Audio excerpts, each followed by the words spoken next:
देखो सारे ਨੂੰ पहले अज मैं साजैब सिंह पट्टी साहब साढ़े पुराने कुलीग ने ते बहुत वरिष्ठ ਅਤੇ मैं समझना जिन्होंने बहुत एडमिनिस्ट्रेटिव तजर्बा है क्योंकि सिविल सर्विस भी रहे ने लंबा अरसा फिर सियासत भी की है 2 दफ़ा साढ़े नाल MLA भी रहे ने डिप्टी स्पीकर पंजाब विधान सभा भी रहे ने उन्हां दी घर वापसी क्योंकि आम तौर कहावत है पंजाबी दी कि सवेर दा गवाचिया जो शाम नूं मिल जाता तो घर वापसी ही कही जाती है। ये वापस घर आए ने मैं इन्हां दी बेटी डॉक्टर साहबा जीवनजोत कौर जी उन्होंने वेलकम करना बहुत सिरकड़ परिवार एंड मैं समझना कि आंदे टाइम विच कांग्रेस दे विच विशेष तौर लेडीज़ दी बहुत वड्डी भूमिका होएगी। साडी फॉर्मर साडी अध्यक्षा श्रीमती सोनिया गांधी जी ने तो तुहानूं पता होएगा कि विमन रिजर्वेशन च भी जिहड़ा सारिਆਂ नालों पहले डॉक्टर मनमोहन सिंह जी के टाइम दे विच मूव किया सी उहदे जे निर्माता सन 33% विमन रिजर्वेशन दे तो बेसिकली सोनिया गांधी जी सन। अज गवर्नमेंट ने वो रिजर्वेशन नूं मूव तो किया बट अमली जामा अजे भी नहीं पहनाया गया। वो दिन दूर नहीं कि कांग्रेस इनू अमली जामा भी पहनाएगी। राजीव गांधी जी ने इस तो पहला तुहानूं पता है कि सारे इंस्टीट्यूशन भावें शहरी ने भावें पेंडू ने इलैक्शनां दे विच 50% रिजर्वेशन दी। मैनूं अज ये गल तां कहनी पै रही है कि उन्हां दी बेटी बड़ी पोटेंशियल आने वाले साडी पार्टी दी लीडर है जिहड़ी खुद डेंटल डॉक्टर भी ने लोकां दे विच सेवा भी करते हैं। She is very well qualified ते लेडीज़ क्वालीफाइड लेडीज़ दी कांग्रेस दे विच ते मैं विधान सभा च वेखिया कि बहुत ज़्यादा ज़रूरत है। तो मेरा ये अपना भी मनना है कि जिथे भी लेडीज़ नूं मौका दिता गया they are basically excelled more than man. उन्हां दी कमिटमेंट काम प्रति पार्टी प्रति आदमियों नूं भी वध हुंदी। सो इन्हां नूं वेलकम करना। सर रजिंदर सिंह जी साढ़े फॉर्मर IPS अफसर जिहड़े SSP रहे ने AIG रहे ने मेरे अपने जाती दोस्त भी ने छोटे भाई भी ने। इन्हां दी भी आन च सानूं बहुत खुशी हुई है क्योंकि इन्हां दे आन दे नाल भी पार्टी नूं वेखो तजर्बेकार साथियां दी बहुत वड्डी लोड़। ज्यों ज्यों वक्त गुजरदा जगह खाली हुंदियां ने नवीं जगह बनदियां ने नवीं जगह चंगे लोकां नाल पढ़े लिखियां नाल तजर्बेकारां नाल जे भर जाण ते पार्टी नूं मजबूती मिलदी। उन्हां दे नाल सर रजिंदर सिंह जी दे साडे एक साथी मजीठे तो जिहड़े म्यूनसिपल काउंसलर सन पम्मा जी वो भी शामिल होए ने। इस तरह ही मुक्तसर तो बराड़ साहब नौजवान अकाली दल के लीडर सी उन्हां दी भी शमूलीयत राजा वड़िंग जी की प्रेरणा सदका हुई है। इन्हां सारे साथियों मैं वेलकम करना। तुहानूं याद होएगा सारे भरावां नूं कि अज तो चंद हफ्ते पहला 8 फॉर्मर मिनिस्टर्स ते फॉर्मर MLA जिहड़े 4-4 वार पंजाब दे विच MLA रहे ने वो भी पार्टी च कुछ भाजपा तो वापस आए कुछ अकाली दल तो वापस आए। बड़ी वड्डी उहदे नाल सानूं एक सपोर्ट मिली। अज ही मैं राजा जी नाल विधान सभा च गल कर रहा सी कि प्रेजेंट सरकार हर फ्रंट ते एक्सपोज हो चुकी है। हर तुहानूं पता दवाई जिहड़ी है उहदी एक लिमिट होंदी है कि इस तो पहले पहले इस्तेमाल कर लो नहीं तो वो दवाई जिहड़ी उस तो बाद बेअसर हो जाती एक्सपायरी डेट। ये जिहड़ी आम आदमी है ये मेरा पहले तो मनना सी कि ये दवाई 18 महीनों तो वध चलनी नहीं इस टीके का बाद च असर नहीं रह जाना। हुण इन्हां दी एक्सपायरी पीरियड हो गया। हुण ये बिल्कुल इन्हां दा असर पंजाब च घट गया। मेरा मनना है कि जिहड़ी जमात अपनियां मातावां दे नाल अपनियां भैणां नाल अपनी नौजवान बच्चियां दे नाल जुबान करके मुकर जांदियां ਪੰਜਾਬ ਦੇ ਵਿੱਚ ਉਹਨਾਂ ਲੋਕਾਂ ਦਾ ਸਹੀ ਮਾਇਨੇ ਦੇ ਵਿੱਚ ਕੋਈ ਵੀ ਲੋਕਾਂ 'ਤੇ ਅਸਰ ਨਹੀਂ ਰਹਿ ਜਾਂਦਾ।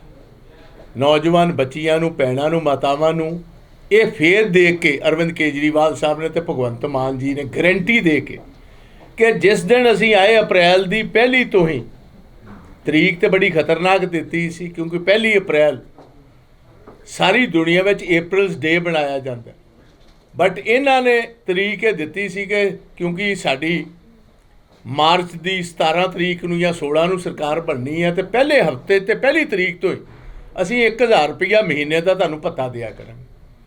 ਅੱਜ 20 ਮਹੀਨੇ ਗੁਜ਼ਰ ਗਏ ਨੇ, ਇਹਨਾਂ ਨੇ ਆਪਣੇ ਤੇ ਸਾਰੇ ਫਾਇਦੇ ਲੈ ਲਏ। ਹੁਣ ਸਾਡੀਆਂ ਮਾਵਾਂ ਭੈਣਾਂ ਦਾ ਕਦੀ ਹੁਣ ਇਸ ਟਾਈਮ ਝੂਠਾ ਸੱਚਾ ਨਾਮ ਹੀ ਸਕੀਮ ਦਾ ਨਹੀਂ ਲਿਆ। ਇੱਕ ਹੁੰਦਾ ਝੂਠਾ ਸੱਚਾ ਨਾਂ ਲੈਣਾ ਕਿ ਸਾਡੀ ਮਾਲੀ ਤੰਗੀ ਅਸੀਂ ਹੁਣ ਠੀਕ ਕਰ ਦਾਂਗੇ 10 ਦਿਨਾਂ ਕਰ, ਨਾਮ ਹੀ ਨਹੀਂ ਲਿਆ। ਬਹਿਸ ਕਰਨ ਨੂੰ ਤਿਆਰ ਨਹੀਂ।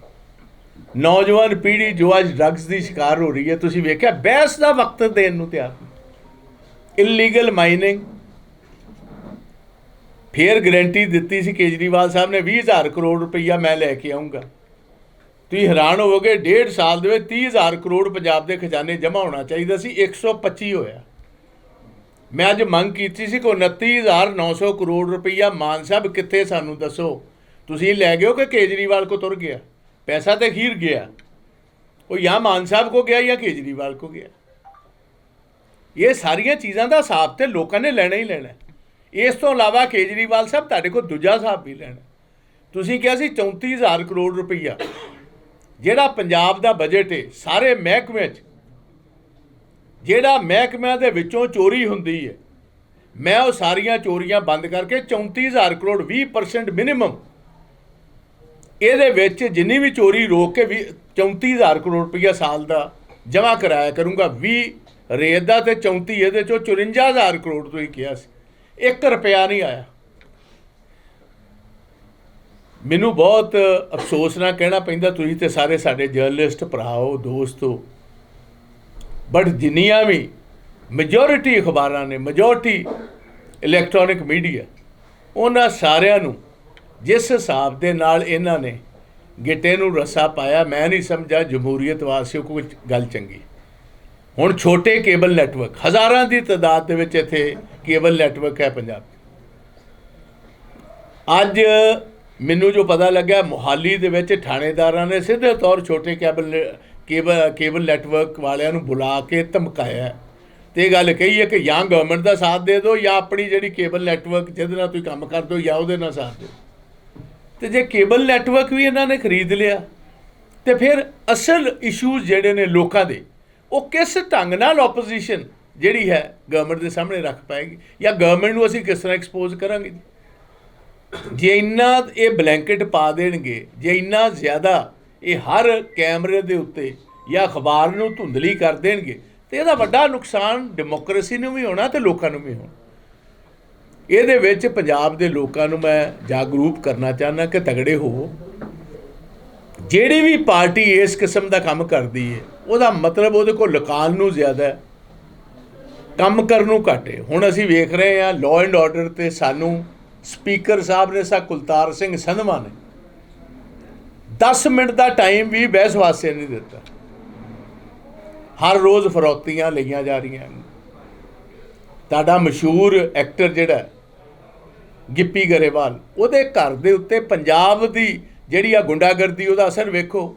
ਗੈਂਗਸਟਰਸ ਨੇ ਉਹਦੇ ਘਰ ਦੇ ਉੱਤੇ ਕੈਨੇਡਾ ਜਾ ਕੇ ਫਾਇਰਿੰਗ ਕਰ ਦਿੱਤੀ। ਜੇ ਮੂੰਹ ਬੋਲਦੀ ਤਸਵੀਰ ਹੈ, ਮਾਨ ਸਾਹਿਬ ਤੁਸੀਂ ਸੁਣਦੇ ਹੀ ਹੋਵੋਗੇ ਜਾਂ ਤੁਹਾਡਾ ਮਹਿਕਮਾ ਸੁਣਦਾ ਹੋਏਗਾ, ਜਿੱਥੇ ਫਿਲਮ ਐਕਟਰ ਜਿਹੜੇ ਟੌਪ ਦੇ ਨੇ, ਪੰਜਾਬੀ ਫਿਲਮ ਐਕਟਰ ਜਾਂ ਸਿੰਗਰਸ ਨੇ ਜਾਂ ਮਿਊਜ਼ੀਸ਼ੀਅਨਸ ਨੇ, ਸਾਰੇ ਮੋਹਾਲੀ ਛੱਡ ਕੇ ਬਾਹਰਲੇ ਮੁਲਕਾਂ ਚਲੇ ਗਏ। ਤੇ ਬਾਹਰਲੇ ਮੁਲਕਾਂ 'ਚ ਵੀ ਜੇ ਉਹਨਾਂ ਦੇ ਘਰਾਂ 'ਤੇ ਫਾਇਰਿੰਗ ਹੋਏਗੀ, ਫਿਰ ਉਹ ਜਾਣਗੇ ਕਿੱਥੇ ਜੀ। ਇਹਦੇ ਰੈਪਰੀਕੇਸ਼ਨਸ ਤੁਸੀਂ ਵੇਖੋ ਕੀ ਨੇ। ਮਾਈਨਿੰਗ, ਇਹਨਾਂ ਨੇ ਜਿਹੜੇ ਰਿਚ ਮਿਨਰਲਸ ਨੇ ਪੰਜਾਬ ਦੇ, 3 ਦਰਿਆ ਬਿਲਕੁਲ ਇਹਨਾਂ ਨੇ ਨਸਤੇ ਨਬੂਦ ਕਰ ਦਿੱਤੇ, ਥੱਲੋਂ ਤੱਕ ਰੇਤ ਕੱਢਤੀ 70,000 ਰੁਪਏ ਨੂੰ ਟੱਕ ਕੇ। ਇਹੀ ਭਗਵੰਤ ਮਾਨ ਜੀ ਕਹਿੰਦੇ ਸੀ 500 ਰੁਪਏ ਨੂੰ ਟਰਾਲੀ ਹੋਏਗੀ, 500 ਨੂੰ, ਅੱਜ 70,000 ਦਾ ਟਰੱਕ ਹੈ। ਮਾਨ ਸਾਹਿਬ ਕਿਤੇ ਕੁਛ ਕੋ ਤਾਂ ਸਹੀ, ਕੋ ਬੋਲੋ ਤਾਂ ਸਹੀ। ਅੱਜ ਮੈਂ ਸਪੀਕਰ ਸਾਹਿਬ ਨੂੰ ਇਹ ਬੇਨਤੀ ਕੀਤੀ, ਤੁਹਾਡਾ ਮਿਨਿਸਟਰ ਕਹਿੰਦਾ ਮੇਰਾ ਹੋਲੋ ਟੈਸਟ ਕਰਾ ਲਓ, ਟੈਸਟ ਤੇ ਦਾ ਅਸੀਂ ਆਪੇ ਕਰ ਦਾਂਗੇ। ਤੁਸੀਂ ਹਾਊਸ ਕਮੇਟੀ ਬਣਾਓ, ਮੈਨੂੰ ਚੇਅਰਮੈਨ ਬਣਾਓ, ਤਾਂ ਫਿਰ ਮੈਂ ਇਹਦਾ ਟੈਸਟ ਲਵਾਂ ਜਾ ਕੇ। ਐਵੇਂ ਗਲੀ ਬਾਤੀ ਗੱਲਾਂ ਕਰੀ ਜਾਣੀਆਂ, ਕਰਨਾ ਖਤਰਨਾ ਕੁਝ ਵੀ ਨਹੀਂ। ਬਣਾਓ ਕਮੇਟੀ, ਜੋ ਮਿਨਿਸਟਰ ਕਹਿੰਦਾ ਕਮੇਟੀ ਬਣਾਓ, ਤੇ ਤੁਹਾਨੂੰ ਇਤਰਾਜ਼ ਕੀ ਇਸ ਗੱਲ ਦਾ ਜੀ? ਆਲ ਪਾਰਟੀ ਕਮੇਟੀ ਬਣਾਓ, ਲੀਡਰ ਆਫ ਦੀ ਆਪੋਜੀਸ਼ਨ ਨੂੰ ਉਸ ਕਮੇਟੀ ਦਾ ਹੈੱਡ ਬਣਾਓ। ਜੇ ਤੁਹਾਡੀ ਕਮੇਟੀ ਬਣੀ ਹੈ ਤਾਂ ਪੁਲਿਸ ਦੀ ਸਿੱਟ ਵਰਗਾ ਹੀ ਹੋਣੀ ਹੈ, ਜਿਹਨੇ ਕੋਈ ਅਸਲੀਅਤ ਸਾਹਮਣੇ ਰੱਖਣੀ ਨਹੀਂ ਲੋਕਾਂ ਦੇ। ਸੋ ਲੰਬਾ ਨਾ ਜਾਂਦਾ ਹੋਇਆ, ਅੱਜ ਜਿੰਨੇ ਵੀ ਸਾਡੇ ਸਾਥੀ ਅੱਜ ਆਏ ਨੇ, ਮੈਂ ਉਹਨਾਂ ਨੂੰ ਜੀ ਆਇਆਂ ਆਖਦਾ। ਸਾਡੇ ਪਰਿਵਾਰ ਵਿੱਚ ਵਾਧਾ ਹੋ ਰਿਹਾ। ਤੇ ਵੀ ਮੈਂ ਤੁਹਾਨੂੰ ਦੱਸਣਾ ਚਾਹੁੰਦਾ, ਪਾਰਲੀਮੈਂਟ ਤੋਂ ਪਹਿਲੇ ਪੰਜਾਬ ਦਾ ਸਿਆਸੀ ਰੁਖ ਜਿਹੜਾ ਹੋਰ ਤੁਹਾਨੂੰ ਸਾਫ਼ ਨਜ਼ਰ ਆਏਗਾ। ਜਿਹੜੀ ਇਹ ਧੁੰਦਲੀ ਹੈ, ਇਹ ਧੁੰਦ ਬਿਲਕੁਲ ਇੱਥੋਂ ਉੱਠਦੀ ਨਜ਼ਰ ਆਏਗੀ, ਤੇ ਆਪ ਇੱਥੋਂ ਭੱਜਦੀ ਨਜ਼ਰ ਆਏਗੀ। ਮੈਂ ਤੁਹਾਨੂੰ ਇੰਨਾ ਯਕੀਨ ਦਵਾ ਸਕਦਾ। ਥੈਂਕ ਯੂ ਜੀ।